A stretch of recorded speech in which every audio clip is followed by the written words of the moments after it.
Hello everyone, welcome level to clover. நான் உங்கள் பிரகாஷ். இன்றைக்கி இந்த வீடியோவில் ஒரு லேட்டஸ்ட் அப்டேட் தான் பார்க்க போகிறோம். தமிழகத்தில் புறம்போக்கு நிலங்களில் வசிப்போருக்கு பார்த்தீங்க அப்படின்னா இலவச வீட்டுமனை பட்டா கொடுக்கறதுக்காக தமிழக அரசு தரப்பிலிருந்து புதிய வழிகாட்டு நெறிமுறைகளை வெளியிட்டிருக்காங்க. ஸோ இதற்கான தகுதிகள் என்னென்ன, அந்த நெறிமுறைகளில் என்னென்ன சொல்லியிருக்காங்க அப்படிங்கிற கம்ப்ளீட் டீட்டெயில்ஸும் நீங்கள் தெரிஞ்சுக்கணும். மறக்காமல் நம்ம சேனலை சப்ஸ்கிரைப் பண்ணிடுங்க. சப்ஸ்கிரைப் பண்ணால் மட்டும் தான் நான் போடுற ஒரு பயனுள்ள வீடியோ உங்களுக்கு நோட்டிஃபிகேஷனாக வரும். ஸோ வாங்க இன்றைக்கி வீடியோக்குள்ளே போகலாம்.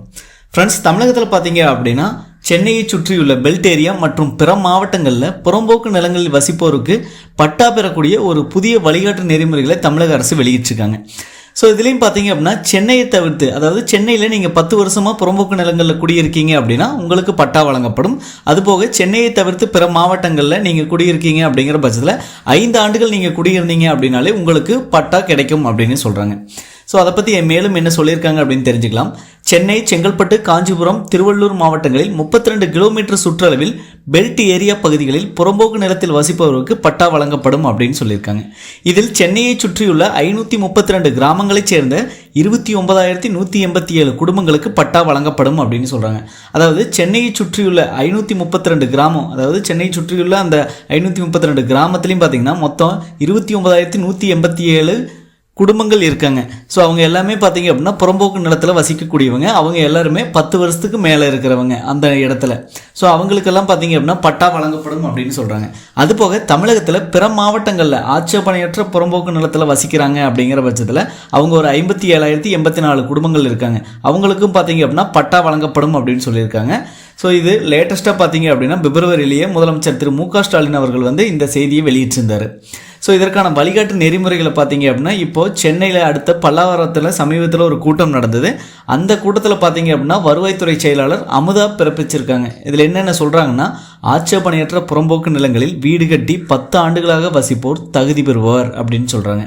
அதாவது ஆட்சேபணையற்ற புறம்போக்கு நிலங்களில் நீங்கள் வீடு கட்டி இருக்கீங்க, ஸோ அதுக்கான ப்ரூஃப் இருந்தது, 10 வருஷமாக நீங்கள் தான் அங்கே தான் இருக்கீங்க அப்படின்னா ப்ரூஃப் இருந்தது அப்படின்னா உங்களுக்கு பட்டா கிடைக்கும் அப்படிங்கிறாங்க. அதற்கடுத்து பார்த்தீங்கன்னா குறிப்பிட்ட சில வகை புறம்போக்கு நிலங்களில், அதாவது குறிப்பிட்ட சில வகைனா எந்தெந்த ஏரியா சொல்கிறாங்கன்னா செங்கல்பட்டு, காஞ்சிபுரம், ஸோ அதுக்கடுத்து பார்த்தீங்கன்னா திருவள்ளூர், இந்த 3 டிஸ்ட்ரிக்டில் 5 ஆண்டுகளுக்கு மேலே புறம்போக்கு நிலங்களில் வீடு கட்டி வசிக்கிறீங்க அப்படிங்கிற பட்சத்தில் ஸோ உங்களுக்கும் பட்டா கிடைக்கும் அப்படிங்கிறாங்க. ஸோ மேலும் அது என்னென்ன கிரைட்டீரியா அப்படின்னு சொல்கிறாங்க. தரிசு நிலம், கல்லான் குத்து, பாறை, கரடு, கிராம நத்தம், அரசு நஞ்சை, புஞ்சை, அரசு அனாதீனம், பொதுக்கள் வகைப்பாட்டு நிலங்களில் வசிப்போர் பட்டா பெறலாம் அப்படிங்கிறாங்க. அதுபோக பார்த்திங்கன்னா சில அடிப்படையான வரன்முறைகளை வச்சு அவங்களுக்கு பட்டா கொடுக்கலாங்கிறாங்க. அதாவது மயானம், தோப்பு, பாட்டை, பாதை, ஸோ இங்கெல்லாம் இருக்கிறவங்களுக்கு வரன்முறை அடிப்படையில் பட்டா கிடைக்கும் அப்படிங்கிறாங்க. இதில் பட்டா பெற ஆதார், ஸ்மார்ட் ரேஷன் கார்டு அட்டை ஆதாரங்களாக எடுத்துக்கொள்ளப்படும். பட்டா பெற விண்ணப்பவர்கள் ஆண்டு வருமானம் 3 லட்சத்திற்குள் இருக்க வேண்டும். அதாவது நம்ம மேல் சொன்ன அனைத்து மாவட்டங்கள்லையுமே பார்த்தீங்க அப்படின்னா அவங்களோட அந்த குடும்ப ஆண்டு வருமானம், புறம்போக்கு நிலத்தில் இருக்காங்கன்னா அந்த குடும்ப ஆண்டு வருமானம் அப்படிங்கிறது 3 லட்ச ரூபாய்க்கு கம்மியாக இருக்கணும் அப்படிங்கிறாங்க. 3 லட்ச ரூபா அல்லது 3 லட்ச ரூபாய்க்கு கம்மியாக இருக்கணும் அப்படிங்கிறாங்க. ஸோ கண்டிப்பாக அவங்கள்ட்ட ஸ்மார்ட் ரேஷன் கார்டு இருக்கணும், ஆதார் கார்டு இருக்கணும் அப்படிங்கிறாங்க. ஸோ சென்னை, தாம்பரம், ஆவடி மாநகராட்சி பகுதியில் 1 சென்ட் நிலம் இலவசம் அப்படின்னு சொல்கிறாங்க. அடுத்த 1 சென்ட் நிலத்துக்கு மதிப்பு தொகையை அங்கே வசிப்போர் செலுத்த வேண்டும் அப்படிங்கிறாங்க. ஸோ பிற மாநகராட்சிகளாக இருக்க நகராட்சிகள் மற்றும் பேரூராட்சிகளில் 2 சென்ட் நிலம் புறம்போக்கு அவங்களுக்கு இலவசமாக கொடுத்துருக்காங்க. அடுத்த 1 சென்ட் நிலத்துக்கு மதிப்பு தொகையை செலுத்த வேண்டும் அப்படிங்கிறாங்க. ஊராட்சி பகுதிகளில் பார்த்தீங்க அப்படின்னா விண்ணப்பிக்கும் குடும்பம் பயன்படுத்தி வரும் நிலம் 3 சென்ட், அதாவது அவங்க ஊராட்சி அந்த ரேஞ்சில் இருக்காங்க, ஊராட்சியில் பகுதியில் இருக்காங்க அப்படிங்கிற பட்சத்தில் அவங்களுக்கு 3 சென்ட்டுக்கான நிலத்துக்கான பட்டா கொடுத்துருவாங்க. ஸோ மீதி இருக்கிறது எது குறைவோ அந்த அளவுக்கு முழுவதும் இலவசமாக பட்டா வழங்கப்படும் அப்படின்னு சொல்கிறாங்க. இதற்கு மேற்பட்ட அவர்களின் பயன்பாட்டில் உள்ள நிலங்கள் ஆக்கிரமிப்பாக கருதப்பட்டு அரசின் கட்டுப்பாட்டு கொண்டு வரப்படும் அப்படிங்கிறாங்க. ஸோ சென்னை, தாம்பரம், ஆவடி மாநகராட்சியில் இருக்கீங்க அப்படிங்கிற பட்சத்தில் உங்களுக்கு 1 சென்ட் இலவசமாக கொடுத்துருவாங்க. அடுத்த 1 சென்ட் உங்களுக்கு வேணும் அப்படிங்கிற பட்சத்தில் ஸோ அங்கே என்ன விலையோ அதை அவங்க கட்டணும் அப்படிங்கிறாங்க. பிற மாநகராட்சி, நகராட்சி, பேரூராட்சி பகுதியில் இருக்காங்க அப்படின்னா 2 சென்ட் நிலம் இலவசமாக கொடுப்பாங்க. அந்த 2 சென்ட் நிலத்துக்கான பட்டா கொடுத்துருவாங்க. அடுத்த 1 சென்ட் உங்களுக்கு வேணும் அப்படிங்கிற பட்சத்தில் அந்த நிலத்துக்கான மதிப்பு தொகையை நீங்கள் செலுத்தணும் அப்படிங்கிறாங்க. ஒருவேளை நீங்கள் ஊராட்சி பகுதியில் இருக்கீங்க அப்படிங்கிற பட்சத்தில் 3 சென்ட் உங்களுக்கு கொடுத்துருவாங்க.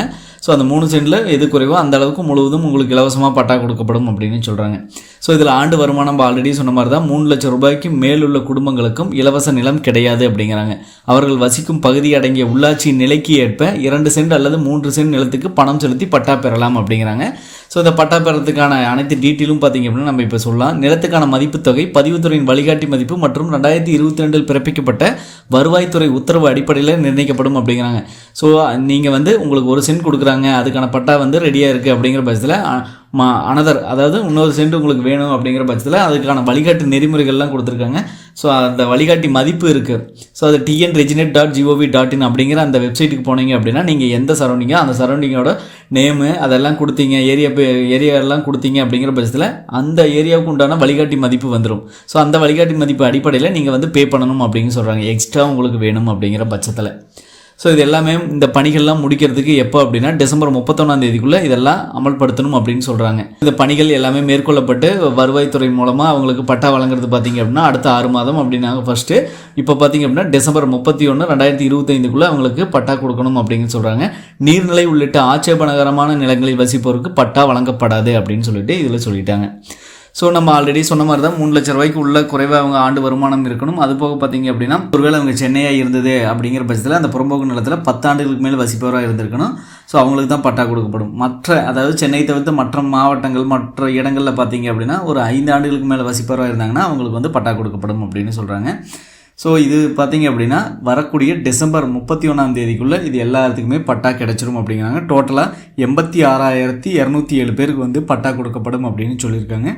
ஸோ இதில் நீங்கள் பட்டா வாங்கிறதுக்கான தகுதிகள் அப்படிங்கிற பட்சத்தில் நம்ம மேல் சொன்ன அனைத்துமே ஸோ இதில் உங்களுக்கு ஆதார் கார்டு, ரேஷன் கார்டு இதெல்லாமே இருக்கணும் அப்படிங்கிறாங்க. ஸோ நீங்கள் சம்மந்தப்பட்ட வட்டாட்சியர் வந்து நீங்கள் கான்டாக்ட் பண்ணணும். அது போக பார்த்திங்கன்னா கோட்டாட்சியர் அலுவலகத்தில் நீங்கள் கான்டாக்ட் பண்ணலாம் சில மாவட்டங்களில்.